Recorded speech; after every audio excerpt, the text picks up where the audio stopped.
하나님의 은혜와 평강이 함께 하시기를 간절히 소망합니다. 오늘 말씀의 제목을 따라해 보겠습니다. 거인을 이기는 믿음의 세 가지 법칙. 하나님을 잘 모르는 세상 사람들도 성경에서 잘 아는 이야기 중에 하나가 다윗과 골리앗의 싸움입니다. 겉으로 봤을 때는 도저히 싸움의 상대가 되지 않는 경우를 봤을 때 우리가 다윗과 골리앗의 싸움이다 이런 얘기도 하곤 합니다. 그럴 만한 이유가 있습니다. 예를 들어 오늘 본문에 등장하는 이 골리앗은 무려 키가 2m 93cm 정도 되는 3m 가까운 아주 거인이었습니다. 그리고 어렸을 때부터 전쟁터에서 용맹을 떨쳤던 그런 경험 많은 사람이었어요.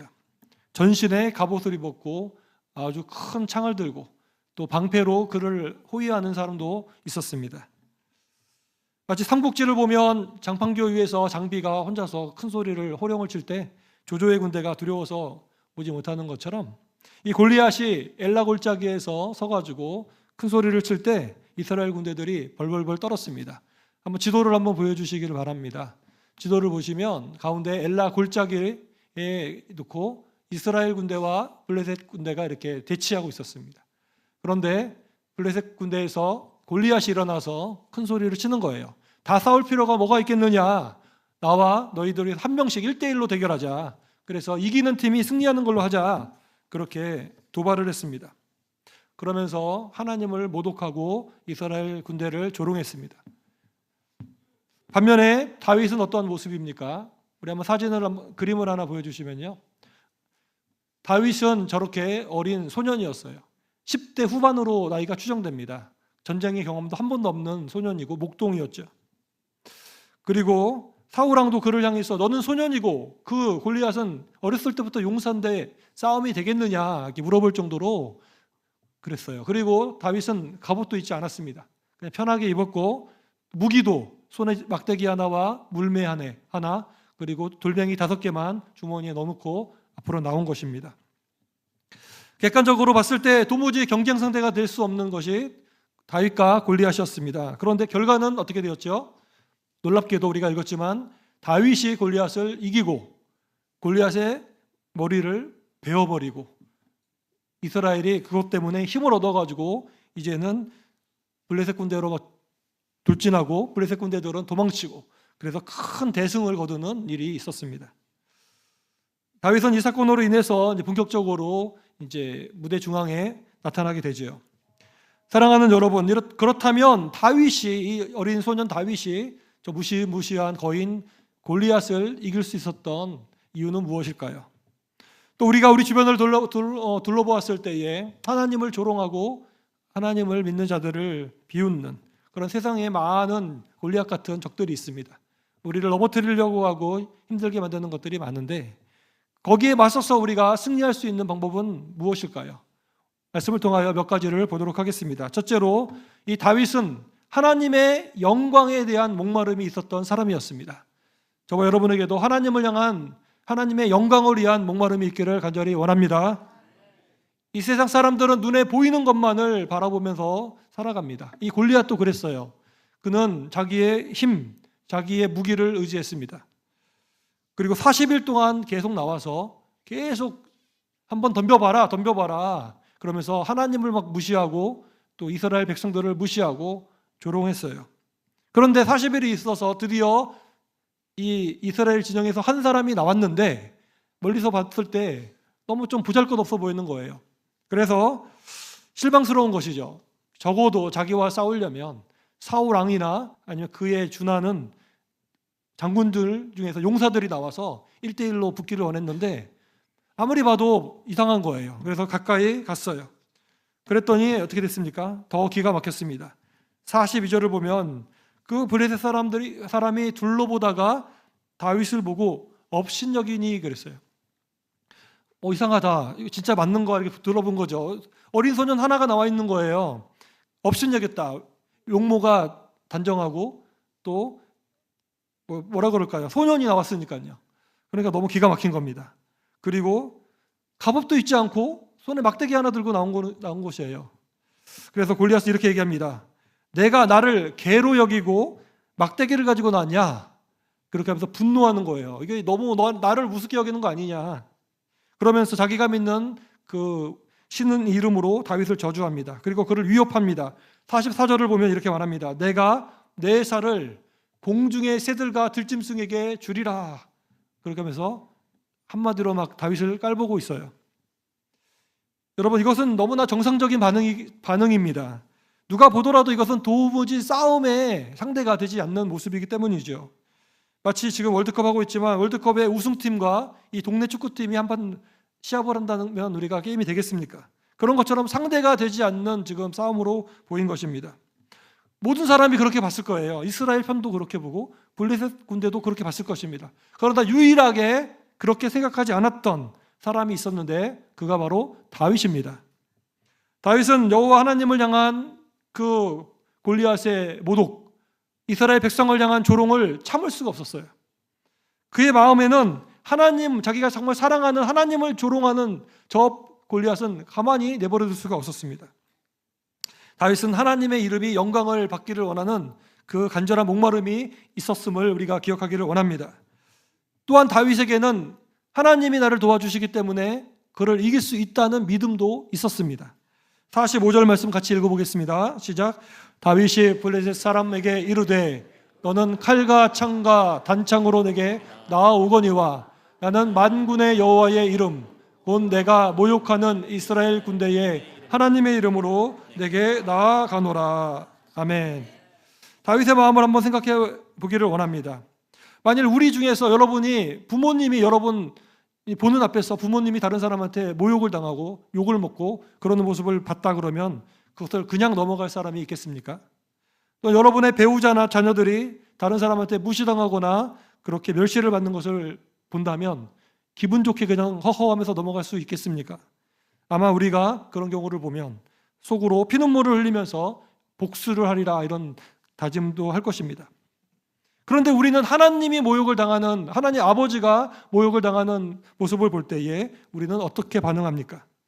어떤 사람은 아무렇지도 않게 넘어갈 수도 있고 또 어떤 사람은 오히려 그 조롱하는 사람들의 입장에 서가지고 같이 교회를 욕하고 같이 하나님을 욕하는, 성도를 욕하는 편에 서기도 합니다. 그런데 또 어떤 사람은 그런 모습을 보면서 정말 마음 아파하고 정말 분노하고 그렇게 할 수도 있습니다. 하나님 아버지를 우리가 어떻게 생각하느냐에 따라서 또 어머니라고 표현할 수 있는 교회를 어떻게 우리가 생각하느냐에 따라서 우리의 반응은 달라지게 될 것입니다.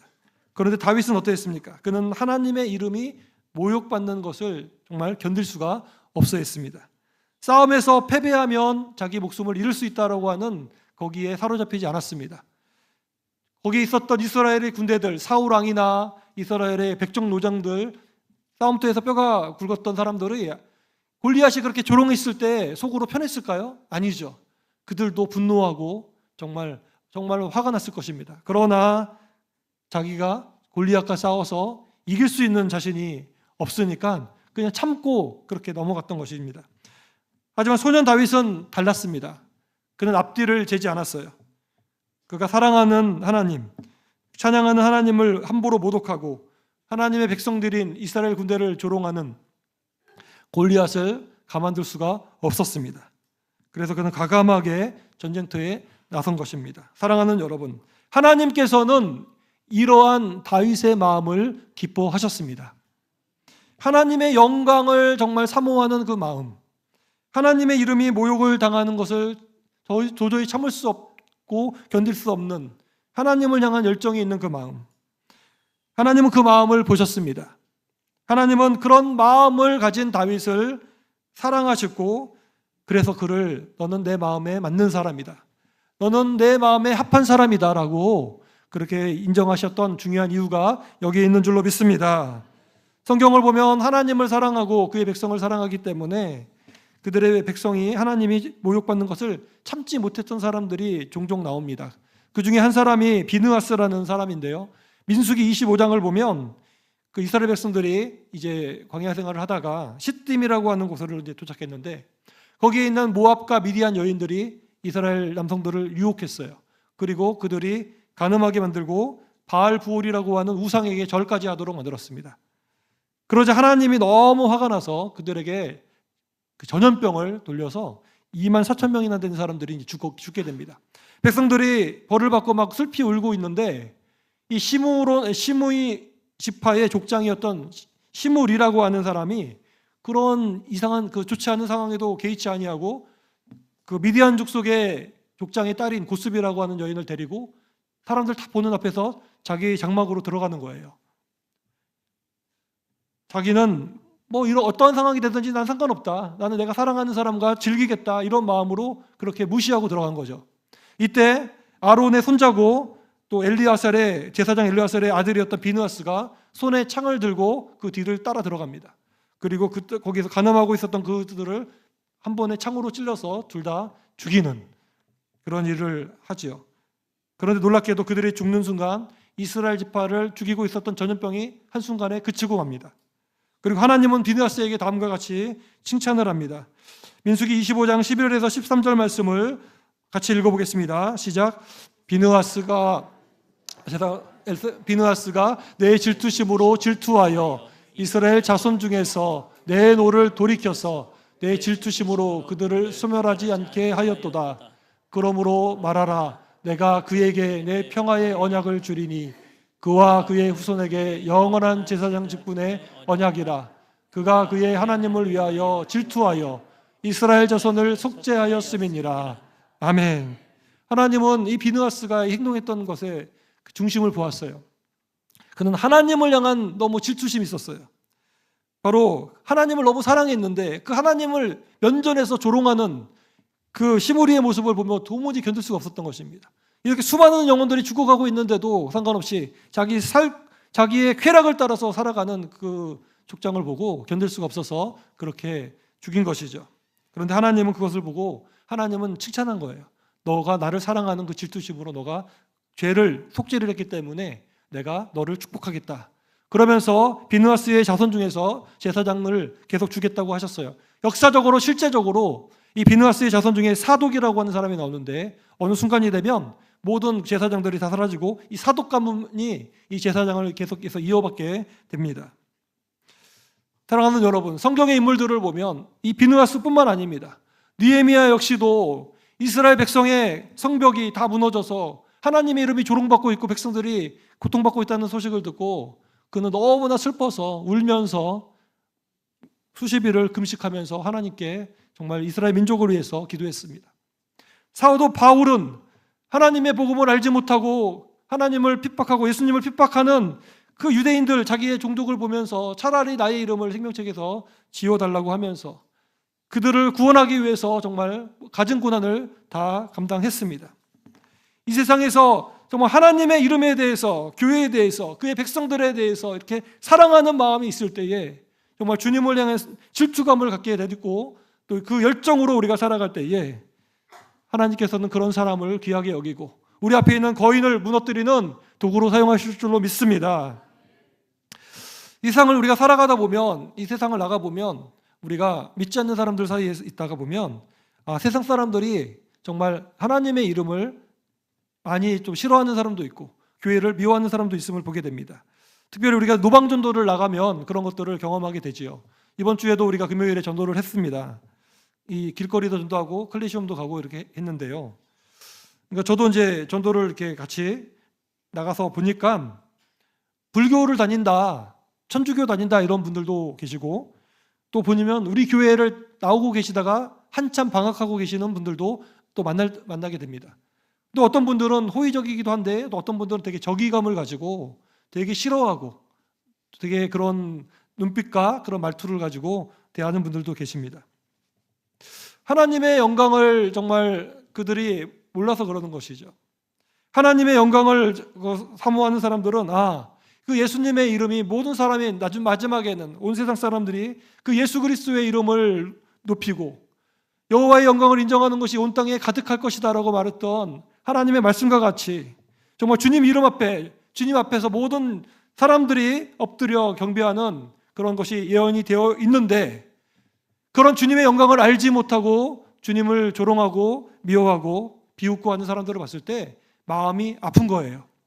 전도에 동참하고 그런 사람들은 그 마음을 많이 느끼게 됩니다. 그렇기 때문에 우리가 이런 주님의 귀한 마음을 품기 원한다면 여러분도 전도의 자리에 동참하시기를 간절히 축원합니다. 예수님을 전하면 핍박이 오고 그 가운데서 우리가 내가 이만큼 주님을 내가 사랑하는구나를 우리가 느끼게 되는 것입니다. 이제 다음 주면 우리가 새생명 축제를 하게 됩니다. 이때 우리가 25년부터 올해까지 오셨던 새가족들을 다 초청해서 우리가 잔치를 하게 돼요. 우리 장로님들하고 안수치사님들이 돼지도 한 마리를 준비했습니다. 또 우리 치사님 중에서 또 오리도 준비하신 분도 있어요. 우리 모든 성도님들의 잔치가 될 겁니다. 여러분, 이 자리에 우리가 그 새가족들, 특별히 오다가 오지 않고 있는 분들이 여러분 주변에 계신다면 다 초청해서 모시고 오시기를 바랍니다. 함께 잔치하고 함께 기뻐하면서 하나님의 이름을 높이는 그 축복의 자리에 우리 모든 새가족들이 동참할 수 있기를 주님의 이름으로 간절히 축원합니다. 다윗과 골리앗의 전쟁을 보면서 느낄 수 있는 두 번째 교훈은 무엇입니까? 바로 하나님은 하나님에게 승리가 있다는 것을 믿는 사람을 하나님은 사용하신다는 것입니다. 우리는 때때로 실패할 수밖에 없음을 알면서도 어쩔 수 없이 그 길을 갈 때도 있습니다. 그렇다면 다윗도 혹시 그런 마음이었을까요? 골리앗은 내가 이길 수 없지만 내가 하나님을 너무 사랑하니까 그래도 내가 죽더라도 한번 붙어보자, 이런 마음이었을까요? 근데 우리가 오늘 성경을 보면 다윗의 마음은 그런 마음이 아니었어요. 다윗은 자기가 이긴다고 확실하고 있었습니다. 내가 이긴다. 왜 그랬을까요? 그것은 다윗에게는 여호와 하나님에 대한 확실한 믿음이 있었기 때문이었습니다. 46절을 같이 읽어보겠습니다. 시작. 오늘 여호와께서 너를 내 손에 넘기시리니 내가 너를 쳐서 내 목을 베고 블레셋 군대의 시체를 오늘 공중의 새와 땅의 들짐승에게 주어 온 땅으로 이스라엘의 하나님이 계신 줄 알게 하겠고. 아멘. 객관적으로는 누가 보더라도 다윗과 골리앗은 싸움이 안 되는 그런 조건이었지만 다윗은 그렇게 생각하지 않았습니다. 하나님이 나와 함께 하시고 도와주시기 때문에 오늘 내가 여호와께서 너를 내 손에 넘길 것이다. 그리고 내가 너를 쳐서 내 목을 벨 것이고 이스라엘 군대가 정말 승리할 수 있도록 하실 것이다 라고 그렇게 선포하고 있습니다. 그는 믿음이 있었던 것이죠. 우리 47절을 또 한번 읽어보겠습니다. 시작. 또 여호와의 구원하심이 칼과 창에 있지 아니함을 이 무리에게 알게 하리라. 전쟁은 여호와께 속한 것인즉 그가 너희를 우리 손에 넘기시리라. 아멘. 할렐루야.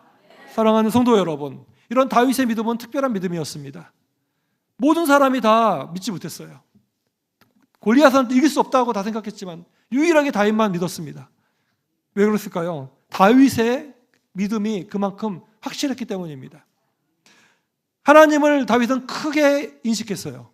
하나님이 얼마나 위대하신지, 또 하나님이 자기를 얼마나 도와주실 것인지 분명히 믿었습니다. 그러자 상대적으로 골리앗은 작아 보인 것입니다. 우리가 하나님이 크게 보이면 우리 앞에 있는 어려운 문제들은 작게 보입니다. 그러나 우리가 하나님이 작게 보이면 우리 앞에 있는 작은 문제가 엄청 크게 보입니다. 걸려 넘어지게 되는 것입니다. 다윗의 싸움은 믿음의 싸움인 줄로 믿습니다. 그렇다면 어떻게 다윗은 이렇게 큰 믿음이 있었을까? 이것이 저와 여러분이 알아야 될 부분이겠죠. 그것은 따라해 보겠습니다. 다윗은 참된 예배자였습니다. 할렐루야. 다윗은 이 목동 시절부터 정말 그가 양들을 돌보면서 시간이 날 때마다 하나님을 찬양하는 거예요.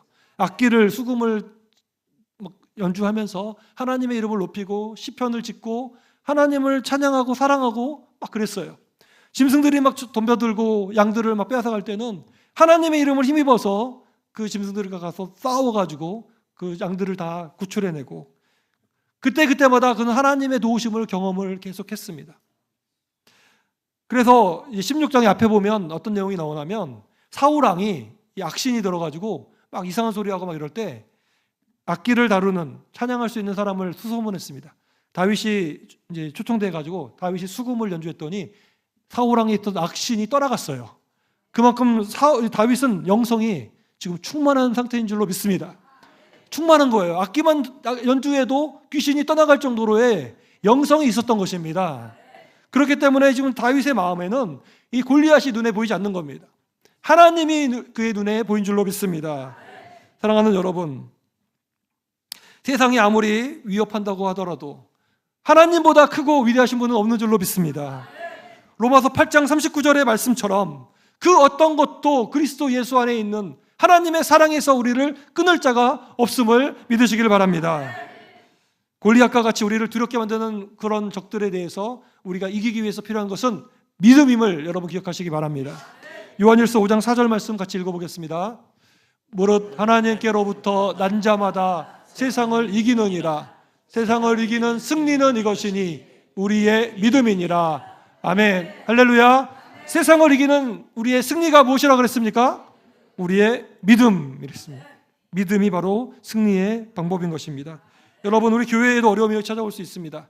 여러분 가정에도, 우리 개인에게도 문제들은 항상 찾아올 수 있습니다. 그런 문제 앞에서 우리가 절망할 때도 있습니다. 낙심할 때도 있어요. 그리고 어떤 문제는 아무리 해도 이거는 내가 뭐 기도를 해도 안 되고 뭐를 해도 안 되는 거야 라고 한탄할 수도 있습니다. 하지만 이럴 때일수록 우리는 계속해서 믿음을 굳건하게 가져야 합니다. 하나님께서는 불가능한 것이 없음을 믿으시기를 바랍니다. 세상을 이기시는 분은 하나님이시다. 그렇다면 우리는 어떻게 이런 믿음을 가질 수 있습니까? 우리가 바로 다윗과 같은 예배자가 되어야 한다는 것입니다. 다윗이 얼마나 하나님을 찬양하고 하나님을 얼마나 노래하고 하나님을 기뻐했습니까? 다윗이 하나님으로부터 마음에 드는 자라고 칭찬받아 있었던 정말 중요한 이유가 여기에 있음을 저는 믿습니다. 우리도 마찬가지입니다. 우리가 하나님을 정말 찬양하고 예배하고 하나님의 말씀 붙잡고 기도의 자리로 갈 때에 우리의 믿음은 자라나는 것입니다.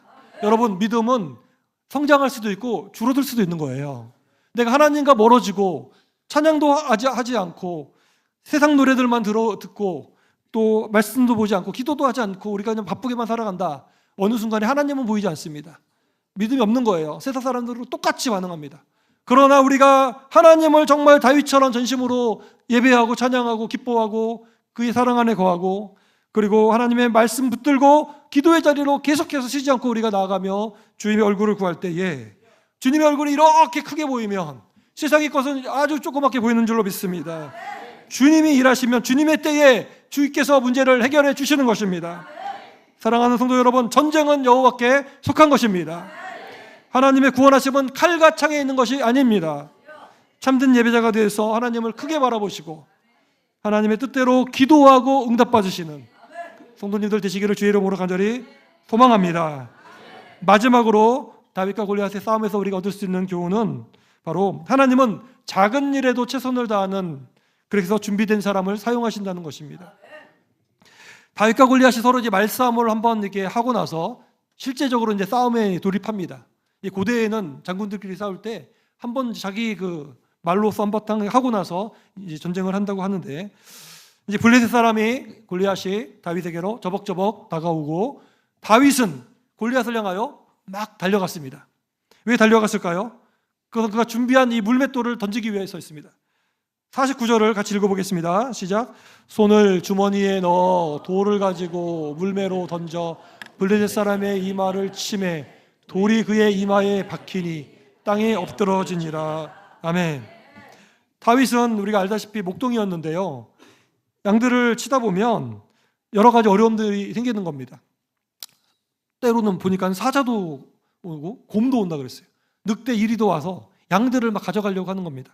그러면 사꾼 같았으면, 돈 받고 고용받은 그런 일꾼이면 도망가죠. 내 목숨이 귀하니까. 그러나 다윗은 그러지 않았어요. 이 양들을 지키기 위해서는 목숨을 걸고 이 짐승들과 싸운 것입니다. 그리고 다윗은 이것을 위해서 시간이 날 때마다 자기의 그 무술을 이렇게 훈련한 겁니다. 막대기로 뭐 싸우는 것도 훈련하고, 이 돌멩이도 던지는 것도 이거 과거에는 무기거든요. 이 물맷돌 던지는 것, 관역에다가 던지는 연습을 계속하고, 자기가 시간이 날 때마다 하나님을 찬양도 하면서 악기도 연주하면서 또한 무술도 익히면서 그러면서 양들을 돌보는 준비를 한 것입니다. 그럴 때 하나님께서는 이것을 사용하셨다는 것이죠. 우리가 알아야 될 것은 무엇입니까? 다윗이 던졌던 이 물맷돌에는 그의 그 사람이, 우리가 아무리 준비됐다 하더라도 그 상황에서 우리가 물맷돌을 던졌을 때 골리앗에게 정확하게 그렇게 급수에 맞아가지고 죽게 된다는 것은 사실 쉽지 않은 것이죠. 달려가는 저한테 어떻게 그렇게 하겠습니까? 그럼에도 불구하고 하나님이 도와주셨기 때문에 정확하게 골리앗의 이마에 이 돌이 박힌 줄로 믿습니다. 그러나 그것과 함께 다윗이 평상시에 부지런하게 자기를 훈련했기 때문에 이것이 같이 합력이 되었을 때에 바로 승리가 된 줄로 믿습니다. 하나님은 무에서 유를 창조하시기도 하지만 우리가 가지고 있는 것을 사용하셔서 일하는 것을 더 기뻐하십니다. 그래서 하나님은 골리앗을 무너뜨릴 때 다윗이 평상시에 했었던 이 물맷돌을 가지고 승리를 하도록 하신 것이죠. 사랑하는 여러분, 하나님은 우리에게도 마찬가지로 일하십니다. 여러분이 갖고 있는 것, 내가 봤을 때는 보잘것없는 것이지만 최선을 다해서 내가 그것을 갈고 닦고 준비하고 노력한 것이 있다면 하나님은 그것을 사용하실 것입니다.